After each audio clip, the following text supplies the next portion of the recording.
Welcome to Alliance Series Academy. तो आज हम अपने डेली न्यूज़ एनालिसिस के पार्ट को कंटिन्यू कर रहे हैं। हमने कल डिस्कशन किया था 1 जुलाई 2022 के न्यूज़पेपर का, और उसी सीरीज़ को कंटिन्यू करते हुए आज हम करेंगे 2 जुलाई 2022 का।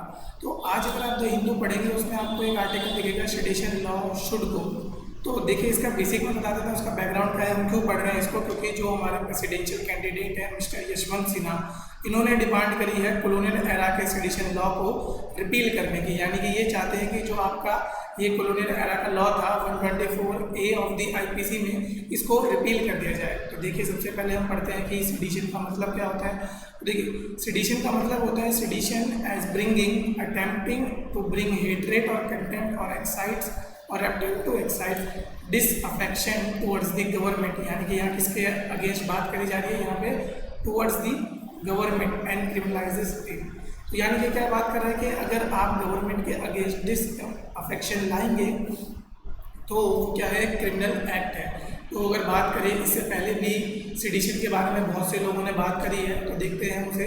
इससे जो प्रीवियस रेफरल था वो किसका था, वो दिया गया था हमारे चीफ जस्टिस ऑफ इंडिया के द्वारा। उन्होंने बोला था why colonial law which was used against the Mahatma Gandhi and Bal Gangadhar Tilak continue to survive in the law book after 75 year of independence. कि इतने साल हो गए, 75 ईयर्स हो गए, ये लॉ को क्रिटिसाइज हमारे सभी जो फ्रीडम स्ट्रगल के जितने भी लोग थे उन्होंने क्रिटिसाइज भी किया था इस लॉ को, फिर भी आज भी हमारी लॉ बुक्स में ये क्यों है।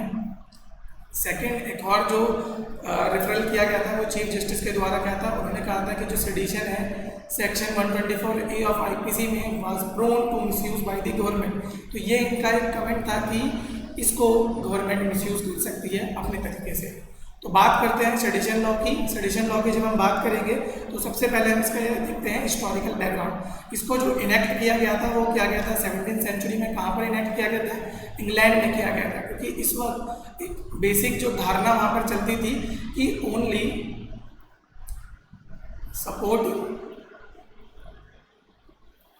Opinion of the government should survive. यानी कि जो ओपिनियन गवर्नमेंट को सपोर्ट कर रहे हों सिर्फ उन्हीं ओपिनियन को हमें सर्वाइव करने देना चाहिए। जो भी बैड ओपिनियन होंगे वो सब क्या होते हैं, डेट्रीमेंटल टू दी सोसाइटी। तो ये आपको ध्यान रखना है। हालांकि जो ये लॉ था उसको ड्राफ्ट किया था 1837 में बाय द लॉर्ड मकॉले। क्योंकि अगर आपको ध्यान होगा इसी समय आपकी लॉ कमीशन बनाई गई थी जिसको अध्यक्ष थे उसके लॉर्ड मकॉले, तो उन्होंने इसको ड्राफ्ट किया था। हालांकि जब इस लॉ कमीशन की रिकमेंडेशन पे आईपीसी बनाई गई 1860 में, उस आईपीसी में से इसको ओमिट कर दिया गया, उसको बाहर निकाल दिया गया। तो आगे देखते हैं फिर ये अब आईपीसी में कैसे आया। तो ये जो था वो 1870 में दोबारा से आईपीसी में डाला गया as a amendment under the sir James Stephen. तो सर जेम्स स्टीफन ने इसको इंट्रोड्यूस किया था। इससे रिलेटेड कुछ केसेस अगर हम देखें जो मेजर इंपॉर्टेंट केसेस हैं, तो जो फर्स्ट केस था, ये क्वेश्चन आपके सामने बार बार आता है कि जो फर्स्ट केस था सेडिशन वो किसके अगेंस्ट लिया गया था, तो वो ध्यान रखना है आपको, जोगेंद्र चंद्र बोस। तो ये क्या था, queen empress Mrs Jogendra Chandra Bose 1891। यहाँ पर क्या किया था, जोगेंद्र चंद्र बोस थे, उन्होंने एक आर्टिकल लिखा था regarding the age of consent act in 1891। जो एज ऑफ कंसेंट एक्ट आया था आपका, उसके रिगार्डिंग एक आर्टिकल लिखा था जिसकी बेसिस पे उन पे क्या लगा दिया गया था, सेडिशन लगा दिया गया था।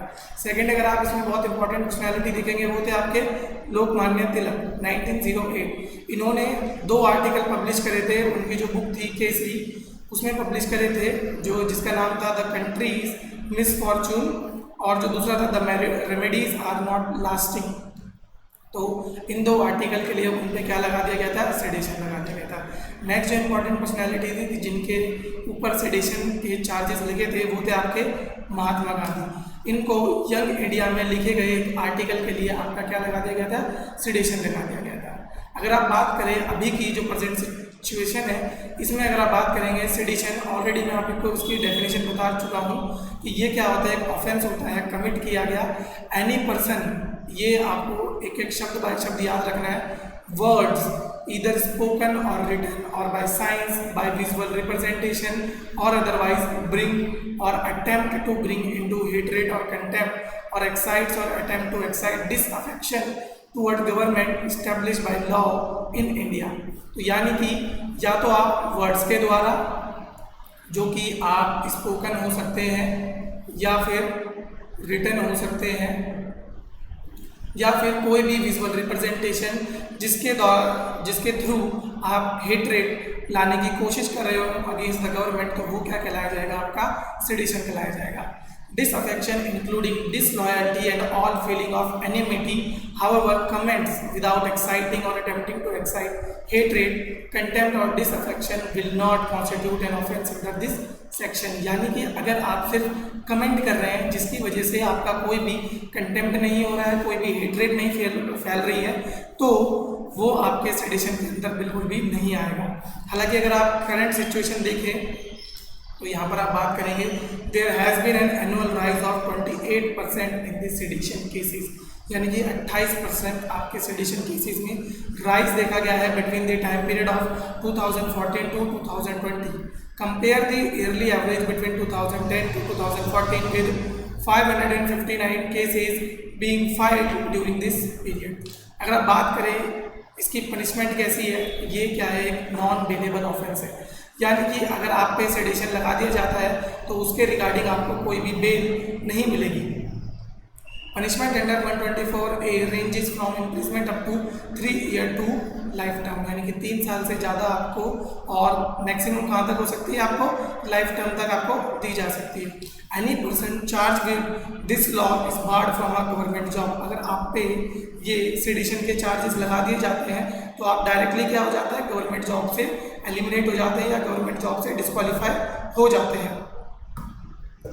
अगर आप बात करें to have live without passport, तो जो जिन लोगों पे सेडिशन लगा होगा उन लोगों को बिना पासपोर्ट के उनको रहना पड़ेगा।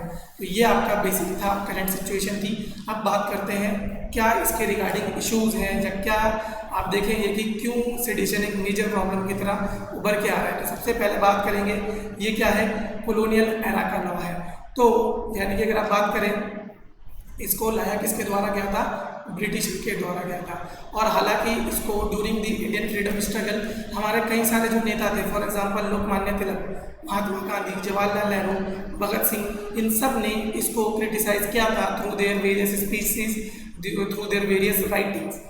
It is often described as a draconian law that can be used against what it is otherwise is constitutionally guaranteed freedom of speech and expression under the Article 19। यानी कि ये क्या करता है, आपके आर्टिकल 19 को कर्ब कर देता है। तो आप अगर इसको ध्यान से देखेंगे तो यानी कि ये क्या करता है, बेसिकली आर्टिकल 19 जो कि आपको क्या देता है, freedom of speech and expression, उसको कर्ब करता है, आपको बोलने की आज़ादी आपसे छीन ली जाती है। सेकंड जो आप इसमें देखेंगे वो ये है कि जो मेंबर्स थे कॉन्स्टिट्यूशनल असेंबली के, वो भी अग्री नहीं कर रहे थे सेडिशन को कॉन्स्टिट्यूशन में डालने के लिए। The increasing use of such law lead to degrade the democratic value and bring the totalitarianism in the governance.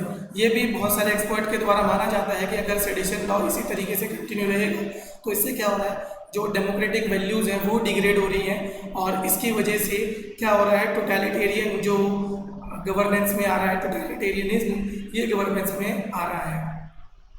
इसके आगे आप पढ़ेंगे inconsistent with international covenant on civil and political right. India ने इसको रेटिफाई कर रखा है, और जब आप इसको रेटिफाई करते हैं तो आप किसी भी लॉ के आर्बिट्रेरी यूज़ के अगेंस्ट बोलते हैं, तो ये क्या है, इससे बिल्कुल भी इनकंसिस्टेंट है। आगे आप बात करेंगे कुछ सुप्रीम कोर्ट के decision on the sedition law. तो सबसे पहले आप बात करेंगे Brijbhushan and another versus state of Delhi and Romesh Thapar versus state of Madras. इसमें आपका क्या कहा गया था कि कोई भी ऐसा लॉ जो रेस्ट्रिक्ट कर रहा है speech and expression on the ground that it would disturb public order was unconstitutional. यानी कि कोई भी ऐसा लॉ जो आपके आर्टिकल 19 के अगेंस्ट हो, वो क्या हो जाएगा, आपका अनकॉन्स्टिट्यूशनल हो जाएगा। इसके बाद एक और आपका केस आता है, वो आता है आपका Kedarnath Singh versus state of Bihar. इसमें सुप्रीम कोर्ट ने क्या कहा था, स्पीच और writing to which subverting the government by violation means is implicit including the notion of revolution is seditious. यानी कि अगर आप राइटिंग के द्वारा ऐसा कुछ दिखाते हो जिसमें आप गवर्नमेंट को सबवर्ट कर रहे हो, उनके खिलाफ वायलेंस लाने की कोशिश कर रहे हो, ये रिवॉल्यूशन लाने की कोशिश कर रहे हो, तो वो क्या कहलाया जाएगा, आपका सेडिशन कहलाया जाएगा। अगर ऐसी किसी चीज़ का फेल्ड अटेम्प्ट भी हो, तो ये आपको बहुत ध्यान से याद रखना है। अगर आपका ऐसी किसी चीज़ के लिए फेल्ड अटेम्प्ट भी हो तो वो भी आपका क्या कहलाया जाएगा, सेडिशन कहलाया जाएगा। It was seditious to create public order, no unreasonable distinction between criticism of government major and criticism of government itself was true. कोई भी ऐसा डिस्टिंक्शन अभी तक ड्रॉन नहीं की गई है जहाँ पे आप गवर्नमेंट के मेजर्स को या गवर्नमेंट को क्रिटिसाइज कर रहे होंगे तो उनके बीच में अभी तक कोई भी डिफरेंस नहीं माना जाता। नेक्स्ट इंपॉर्टेंट केस की तरफ आप चलेंगे तो वो है आपका Balwant Singh versus state of Punjab 1962। इसमें जो आपके एपेक्स कोर्ट है उसने क्या कहा था कि मेयर स्लोगनिंग, यानी कि आप अगर सिर्फ स्लोगन बोल रहे हो किसी चीज़ की तो उस पर आपका सेडिशन नहीं लगेगा। इसमें एक और चीज़ बोली गई थी कि मेयर स्लोगनिंग या mayor advocacy, mere advocacy will not incite sedition। तो ये चीज़ आपको ध्यान रखना है कि अगर आप सिर्फ एडवोकेसी कर रहे हो किसी डॉक्ट्राइन की तो आप पे सेडिशन नहीं लग सकता, तो ये आपको ध्यान देना है। हालांकि अगर आप इसमें रिसेंट समय की बात करेंगे, इन जुलाई 2021 सुप्रीम कोर्ट के सामने एक पिटीशन आई थी जिसमें कि जो सुप्रीम कोर्ट ने कहा था statute criminalising expression based on the unconstitutionally vague definition of disaffection toward government, यानी कि ऐसा कोई स्टैट्यूट जो क्रिमिनलाइज करता है डिसअफेक्शन टुवर्ड गवर्नमेंट को और वो क्या कर रहा है, एक अनरीजनेबल रिस्ट्रिक्शन लगा रहा है फंडामेंटल राइट के ऊपर, फॉर एग्जांपल आर्टिकल 19 के ऊपर, तो हम उसे कभी भी एज अ चिलिंग इफेक्ट की तरह नहीं देखेंगे। तो ये चीज़ आपको ध्यान रखनी है कि कोई भी ऐसी चीज़ जो आपके फंडामेंटल राइट या फिर आप बेसिकली बात करें तो आर्टिकल 19 के ऊपर कर्ब लगाए तो आपका उसको एज अ चिलिंग इफेक्ट की तरह नहीं माना जाएगा।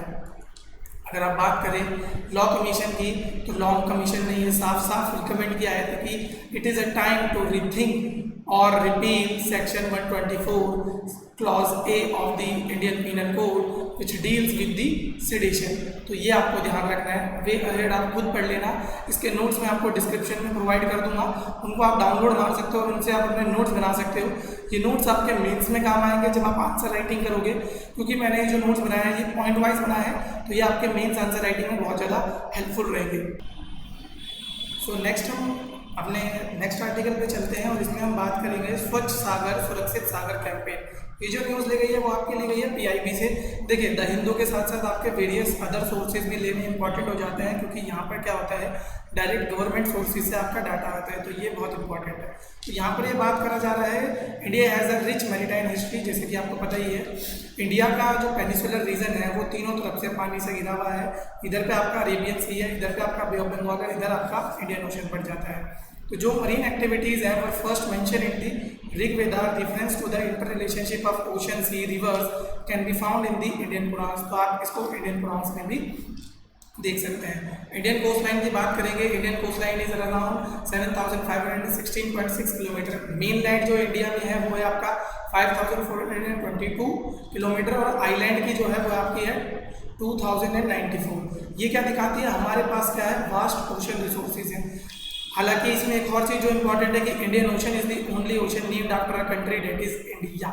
Human society has been continuously benefiting from the natural wealth of the sea and ocean. आप देखेंगे ये जो ओशन है यहाँ से आपको बहुत से रिसोर्सेज मिल जाते हैं। फॉर एग्जांपल आप यहाँ पे से पा सकते हैं फूड रिसोर्सेज। तो चलिए मैं आपको एक एक्सरसाइज दे रहा हूँ, आपको बताना है कि आपका जो ओशन है और जो लैंड है वहाँ से आपको डिफरेंट टाइप के कौन कौन से रिसोर्सेज आपको मिलते हैं, ये सब आप मेरे को बताना कमेंट करके नीचे पे। तो आगे चलते हैं।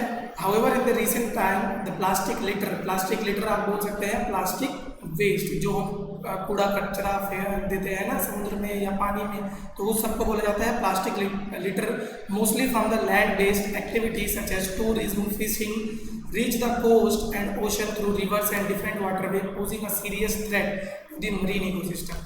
देखिए जो प्लास्टिक होता है ये नॉन बायोडिग्रेडेबल होता है, ये आपका बिल्कुल भी डिग्रेड नहीं होता और ये 1000 ऑफ ईयर तक आपका एनवायरनमेंट में ऐसा का ऐसा रहता है। तो ये चीज़ आपको ध्यान रखनी है। इसकी वजह से क्या होता है, मरीन पॉल्यूशन बहुत ज़्यादा हो जाता है। तो आगे इसमें आप देखेंगे R&D efforts will be undertaken to collect scientific data information on the marine litter in various matrices such as coastal water, sediment, biota and beaches. इस बार ये न्यूज़ में क्यों आया? क्योंकि रिसेंटली हमने क्या बनाया था, international coastal clean up day. It is celebrated on the 3rd Saturday of September every year. हर साल इसको मनाया जाता है. Government of India along with voluntary organisation and local society will run a cleanliness campaign Swachh Sagar Surakshit Sagar along Indian entire coast line. तो ये आपको ध्यान रखना है. हम क्या करने जा रहे हैं कि जितनी भी हमारी पूरी की पूरी कोस्ट लाइन है उसके अराउंड हम क्या करेंगे, क्लीनलीनेस कैंपेन चलाएंगे, जो कि आपकी बात करती है स्वच्छ सागर सुरक्षित सागर की. ये जो कैंपेन है इसमें आपके कौन कौन सी पार्टीज़ हैं? सबसे पहले होगी ministry of earth science, ministry of environment, forest and climate change, Indian coast guard, national disaster management authority. ये सब क्या है, इसकी पार्टीज़ हैं. और इनके अलावा आपके वेरियस अदर सोशल ऑर्गेनाइजेशन और एजुकेशनल इंस्टीट्यूट में इसमें पार्ट लेंगे. ये जो आपका इनिशिएटिव है ये अपने आप में ही पहला ऐसा इनिशिएटिव है जिसमें आप इतनी लंबी कोस्टल को क्लीन अप करेंगे. ये पहली बार ऐसा देखा जा रहा है कि इतनी लंबी कोस्ट लाइन को हम क्लीन अप करें. ये जो है ये इस मैसेज को स्प्रेड करेगा स्वच्छ सागर सुरक्षित सागर को. इसमें आपका क्या करा जाएगा, अवेयरनेस प्रोग्राम चलाया जाएगा, अवेयरनेस कैंपेन चलाई जाएगी, जिसमें आपका क्या करा जाएगा, जो कॉमन पीपल है उन लोगों को बोला जाएगा कि आप इस तरीके की चीज़ों को फैलाएं, स्वच्छ सागर सुरक्षित सागर. जैसे कि आप देखते जा रहे होंगे कि बहुत जल्दी में ही हमारे कई सारे स्लोगन्स आज ऐसे हो गए कि हर एक बच्चे को पता है. तो वैसे ही हम चाहते हैं कि स्वच्छ सागर सुरक्षित सागर ये भी एक स्लोगन ऐसा ही बन जाए. इसमें साथ साथ क्या किया जा रहा है, एक ऐप बनाया गया है इको मित्रम, जो कि लॉन्च किया गया है आपकी अवेयरनेस को फैलाने के लिए अमंग दी कॉमन पीपल, ताकि वो क्या कर सके, वॉलंटरी रजिस्टर कर सके फॉर बीच क्लीनिंग एक्टिविटी. तो ये आपको ध्यान रखना है. इस कैंपेन के थ्रू हम क्या करना चाह रहे हैं, मास बिहेवियरल चेंज. देखिए चेंज आपके बहुत तरीके से लाया जा सकता है, लेकिन ये माना जाता है एक्सपर्ट के द्वारा, या जब आप एथिक्स पढ़ेंगे तो बिहेवियरल चेंज लाना आपका मोस्ट इम्पॉर्टेंट होता है, क्योंकि उसमें क्या होता है फिर कॉमन पीपल खुद के सेल्फ इंटरेस्ट से जुड़ता है. वहाँ पर आप किसी और के थ्रू उसमें नहीं जोड़ते, वो फिर अगर उनका जुड़ने का होता है वो इंडिविजुअल इंटरेस्ट की वजह से जुड़ता है. तो ये आपको ध्यान रखना है. नेक्स्ट अगर हम बात करें, जो नेक्स्ट इंपॉर्टेंट न्यूज़ है आपकी, स्टार्टअप इन कार्बन न्यूट्रल बिल्डिंग. ये भी आपकी PIB से ली गई है. इसमें देखिए क्या किया गया है, जो आपके minister of science and tech हैं उन्होंने रिसेंटली एक फोरम में गए और वहाँ पर बात कर रहे थे, और वहाँ पर उन्होंने जाके एक कॉल दी है कि हमारे जितने भी स्टार्टअप होंगे उनको हम क्या चाहते हैं, अब वो क्या करें, कार्बन न्यूट्रल बिल्डिंग में आए, वो कार्बन न्यूट्रल बिल्डिंग कंस्ट्रक्शन में आए, ताकि हमारी जो इंडस्ट्री है वो क्या अचीव कर सके, 500 gigawatt of non fossil fuel energy capacity by 2030. तो तब तक के लिए हम ये करना चाहते हैं कि हम कार्बन न्यूट्रल बिल्डिंग को वहाँ तक ले जा सके और हमारा जो ये टारगेट है उसको अचीव कर सके. इसमें जो मिनिस्टर है उन्होंने अर्ज किया है, यानी उन्होंने एक तरीके से बात करी गई है रियल एस्टेट डेवलपर्स को, बिल्डर्स को, इंडस्ट्री को और एकेडमिया को, ताकि वो इनोवेटिव और अफोर्डेबल सॉल्यूशन ढूंढ सके जो कि अडेप्ट हो सके इंडिया के क्लाइमेट जोन में, इंडिया की क्लाइमेटिक कंडीशन को मद्देनज़र रखते हुए वो यहाँ पर हम उनको अच्छे से अपना सकें.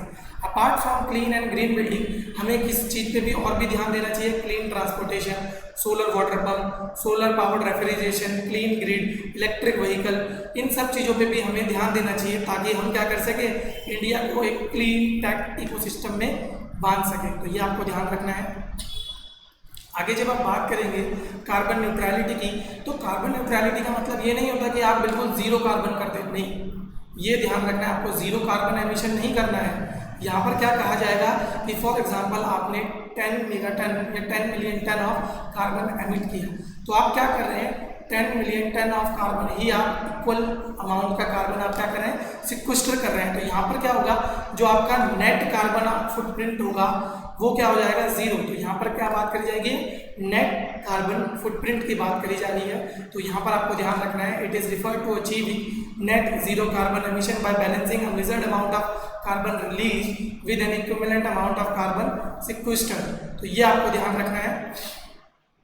अगर आप इसी में बात करेंगे तो एक और कॉन्सेप्ट आपका इंपॉर्टेंट आता है, कार्बन न्यूट्रल डिस्ट्रिक्ट. ये बीच में न्यूज़ में आया था जहाँ पे आपकी बात करी जा रही थी कि हम कुछ डिस्ट्रिक्ट को ऐसा बना देंगे जहाँ पर कि आपका क्या हो, नेट कार्बन न्यूट्रलिटी हो। तो यहाँ पर ये आपको ध्यान देना है कि वो उन जगहों पर क्या होगा, बिल्कुल भी ग्रीन हाउस एमिशन हम क्या करें, नेट लेवल पे ग्रीन हाउस एमिशन बिल्कुल भी ना हो। तो अगर आप देखेंगे तो Majuli is the countries first ever carbon neutral district by 2022। तो ये आपको ध्यान रखना है। अब आप बात करेंगे जो कार्बन सिक्वेस्ट्रेशन में बोल रहा हूँ, या यहाँ पे मैं बात कर रहा हूँ कार्बन सिंक की। देखिए, कार्बन सिंक के अगर आप कॉन्सेप्ट को समझेंगे, ये वो जगहें होती हैं जहाँ पर आप क्या कर सकते हो, कार्बन को कैप्चर कर सकते हो फ्रॉम दी एनवायरमेंट। तो ये चीज़ आपको ध्यान रखना है कि आप कार्बन सिंक में क्या कर सकते हो, कार्बन को कैप्चर कर सकते हो। तो आपको देखना होगा कि मेन कार्बन सिंक कौन कौन से हैं। सबसे पहला कार्बन सिंक है आपका सॉइल, फिर फॉरेस्ट एंड ओशन। ये तीन क्या होते हैं आपके मेनली कार्बन सिंक होते हैं। अगर हम एस्टिमेट लगाएं हमें या फिर हम बात करें हमें कार्बन न्यूट्रलिटी की हमें ज़रूरत क्या पड़ रही है, ऐसी क्या दिक्कतें हो गई कि हम कार्बन न्यूट्रलिटी की बात एकदम से करने लग गए। आज जहाँ भी देखो, वहाँ पर जिस भी प्लेटफॉर्म पे आप देखो, वहाँ पर कार्बन न्यूट्रलिटी के लिए फोकस किया जा रहा है। तो ऐसा क्या हो गया कि कार्बन न्यूट्रलिटी इतना बड़ा मुद्दा बन चुका है। तो जब आप देखेंगे climate change is already affecting the entire world with extreme weather conditions such as drop, heat wave, heavy rains, flood, landslides becoming more frequent. तो आप देखेंगे ये सब चीज़ें क्या होती हैं, बहुत ज़्यादा फ्रिक्वेंट होती जा रही हैं। Other consequences of rapidly changing climate including rising sea level, ocean acidification and loss of biodiversity. तो ये मैं ऑलरेडी आपको जो ऑफलाइन क्लासेस होती है हमारी, वहाँ पर मैंने बच्चों को ऑलरेडी ये नोट्स लिखवा दिए थे। अगर आप में से किसी को चाहिए होंगे तो वो हमारे नीचे डिस्क्रिप्शन बॉक्स में जाके उस लिंक पे क्लिक करके इनके नोट्स को डाउनलोड कर सकते हैं। तो ये आपको देखना है। हालांकि अगर हम इसको बनाना चाहें तो एक तरीके से हम यहाँ पर बना भी सकते हैं। जैसे कि अगर आप देखें कार्बन जो न्यूट्रलिटी होती है, या अगर आप बात करें क्लाइमेट चेंज, उसकी वजह से क्या क्या हार्मफुल इफेक्ट हो सकते हैं। तो सबसे पहला हार्मफुल इफेक्ट क्या होगा, राइजिंग सी लेवल। उससे क्या नुकसान होगा, जो आपका कोस्टल एरिया है वो क्या हो जाएगा, पूरा डूब जाएगा। अब इस कोस्टल एरिया के डूबने की वजह से क्या हो जाएगा, आपका बायोडाइवर्सिटी लॉस हो जाएगा। साथ साथ यहाँ पर जो हैबिटाट था, हैबिटाट डिस्ट्रक्शन हो जाएगा। तो ये चीज़ आपको ध्यान रखनी है। और इसमें क्या हो सकता है आपका क्लाइमेट चेंज की वजह से, अगर आप बात करें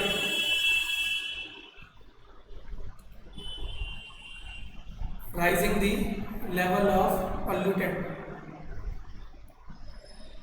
तो ये आप देख सकते हैं। और अगर आप यहाँ पे बात करेंगे क्या होता है इससे,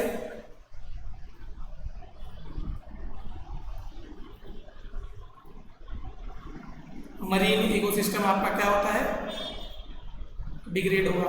तो ये कुछ बेसिक फैक्ट्स हैं जो आपको याद रखने हैं, बेसिक पॉइंट्स हैं। इनके अलावा भी आप अलग अलग पॉइंट्स इनको बना सकते हैं, तो ये ध्यान रखिएगा।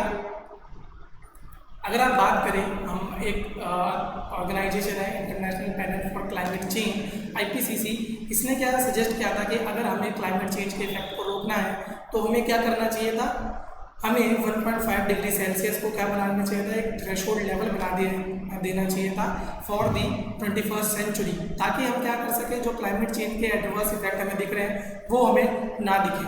हालांकि इस टारगेट को आपको यहाँ पर पेरिस एग्रीमेंट में ऑलरेडी मान लिया गया था और उसको साइन किया गया था 195 कंट्रीज के द्वारा। बट अगर आप इसका प्रैक्टिकल लेवल पे या फिर ग्राउंड लेवल पे वर्क देखें तो ग्राउंड लेवल पे ये इतना सक्सेसफुल अभी तक नहीं हो पाया, क्योंकि अगर आप देखेंगे IPCC की 6th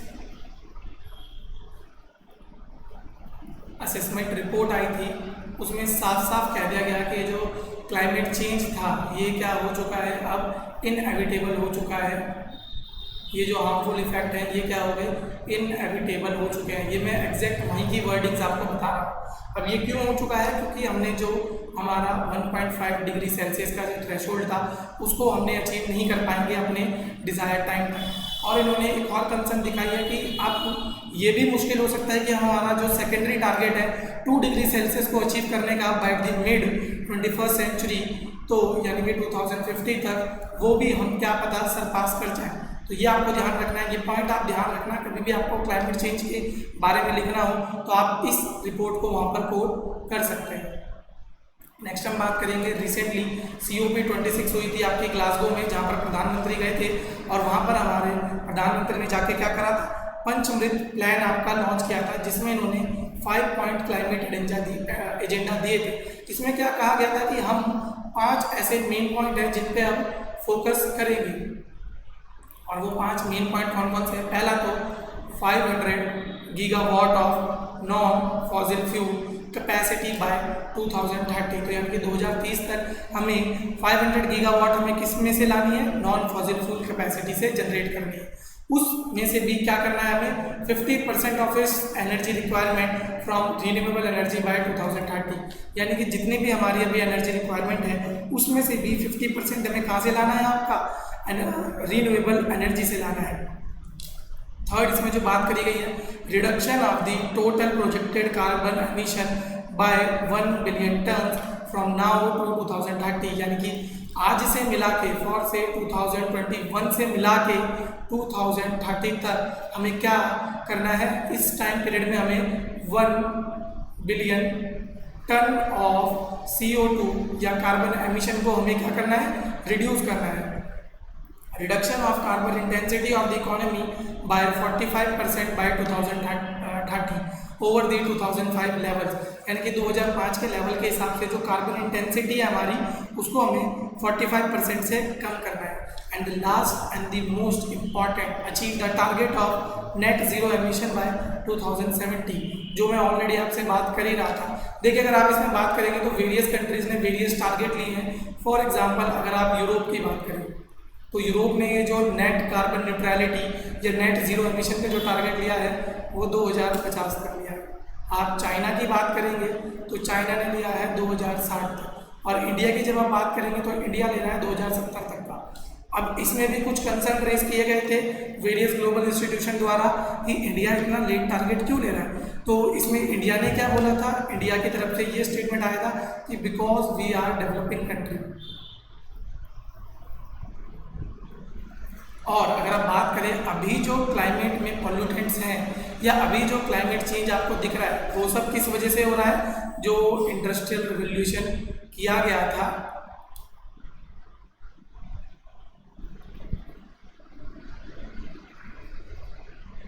आपका हुआ था 19th सेंचुरी में। जो 19th सेंचुरी में इंडस्ट्रियल रिवोल्यूशन हुआ था उसकी वजह से आज आपका क्लाइमेट चेंज पे इफेक्ट दिख रहा है। और ये जो इंडस्ट्रियल रिवोल्यूशन था इसका जो बेसिक फ़ायदा उठाया है वो आपकी डेवलप्ड कंट्रीज ने उठाया है। तो ये पॉइंट आपका बोलना था किसका, इंडिया का।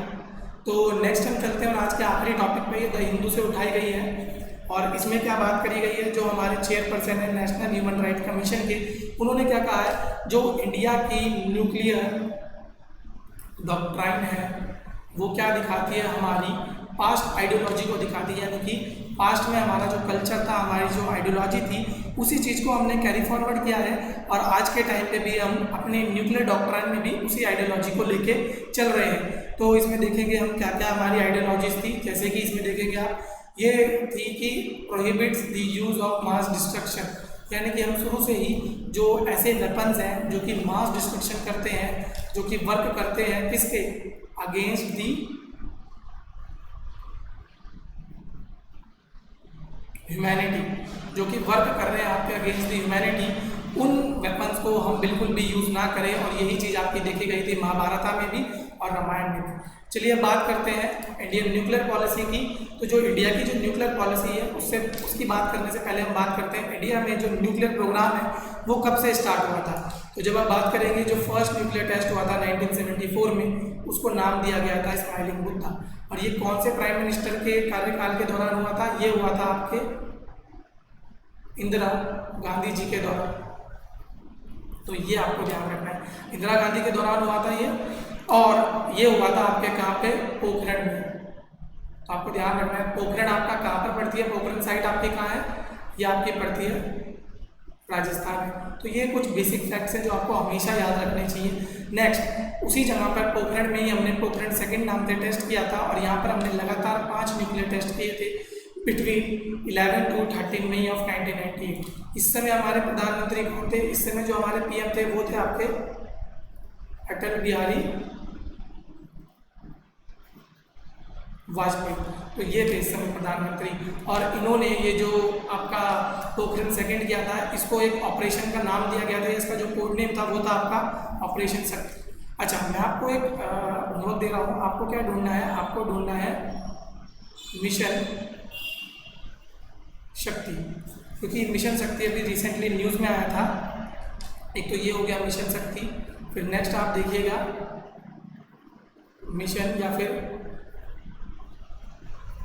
ऑपरेशन देवी शक्ति। देखिए, देवी शक्ति तो बहुत ही रिसेंटली न्यूज़ में रहा था, तो ये तो आई होप आपको पता हो। आप क्या करेंगे, इन दोनों मिशंस के बारे में आप थोड़ा थोड़ा 50-50 वर्ड्स में नीचे कमेंट्स में ज़रूर लिखना। तो नेक्स्ट हम बात करते हैं, India become the first nuclear powered country without signing the NPT. तो पहली इकलौती ऐसी कंट्री बना था जिसने अभी तक एनपीटी को, आज भी हमने एनपीटी को साइन नहीं किया है, क्योंकि हम ये मानते हैं कि ये क्या है, हमारी तरफ या जितनी भी नॉन न्यूक्लियर पावर्ड कंट्रीज़ हैं उनकी तरफ क्या है, एक तरीके से उनको नीचा दिखाने के लिए बनाई गई है। तो ये चीज़ है। सेकंड, इसमें बात करेंगे no first use policy. No first use policy का मतलब कि हम कभी भी पहले न्यूक्लियर वेपन को यूज़ नहीं करेंगे। इंडिया ने जो न्यूक्लियर वेपन या न्यूक्लियर वेपन प्रोग्राम जो चला रही है वो सिर्फ इसलिए चलाई गई है क्योंकि हमें क्या करना है, क्रेडिबल मिनिमम डेटरेंट लाना है, यानी कि हमें एक मिनिमम डेटरेंट दिखाना था वर्ल्ड में, तो उसके लिए हमने अपना न्यूक्लियर प्रोग्राम चलाया था। NFU no first use policy would be followed and India would use nuclear attack only as a retaliation against the nuclear attack on India और ऑन इंडियन फोर्सेस एनीवे। तो ये आपको ध्यान रखना है कि इंडिया की टेरिटरी में या फिर इंडियन फोर्सेस कहीं भी अगर स्टेशन हो, उन पे अगर न्यूक्लियर अटैक होता है तब इंडिया के पास ये अथॉरिटी है या इंडिया की ये ऑब्लिगेशन है कि सिर्फ हम उसी के बाद आपका क्या करेंगे, न्यूक्लियर वेपन को यूज़ करेंगे। Next is India would not launch a nuclear weapon attack against any non nuclear state. तो ये आपको ध्यान रखना है कि इंडिया कभी भी न्यूक्लियर वेपन को against any non nuclear state launch नहीं करेगा। एक और चीज़ आपको ध्यान रखनी है, in an event of major attack on India और on Indian forces anywhere by chemical biological weapon, India will have the option of retaliating with nuclear weapon. तो ना ही सिर्फ न्यूक्लियर वेपन के केस में, बट अगर biological weapon slash chemical weapon India के खिलाफ यूज़ हो तो भी हम क्या कर सकते हैं, न्यूक्लियर वेपन को यूज़ कर सकते हैं। हमने जो पॉलिसी फॉलो की गई है उसमें हमेशा हम बात करते हैं सेकंड स्ट्राइक की, क्योंकि न्यूक्लियर वेपन की जब भी बात आएगी तो हम करेंगे सेकंड स्ट्राइक, हम कभी भी फर्स्ट स्ट्राइक नहीं करेंगे। तो ये आपको ध्यान रखना है। Second strike to a nuclear attack would be massive and would inflict unexpectable damage on the opponent. तो यही था आज का पूरा न्यूज़ एनालिसिस। तो आपको ध्यान रखना है, आप इस सेशन को अगर आपको ये अच्छा लग रहा हो तो लाइक करें, कमेंट करें और जितना हो सके शेयर करें। इससे हमें भी सपोर्ट मिलेगा, हमें भी अच्छा मिलेगा और हम इस एक्सरसाइज को आपको रेगुलर कंटिन्यू करें। और हाँ, जो आज आपको एक्सरसाइज करने के लिए दी गई है उनको बिल्कुल मत भूलना करना, क्योंकि ये क्या होगा, ये आपका हमारी तरफ डेडिकेशन दिखाएगा कि आप भी उतना ही एंगेज हो रहे हैं, जिसकी वजह से हमें भी लगेगा कि ओके, हमें और एफर्ट्स मारने चाहिए आपके लिए, और अच्छी वीडियोस लाएंगे हम। और अभी हम रिसेंटली सोच रहे हैं कि हम स्टैटिक प्रोग्राम को भी लॉन्च करें, तो जैसे ही वो प्रोग्राम लॉन्च होगा हम आपको नोटिफाई कर देंगे। Thanks a lot.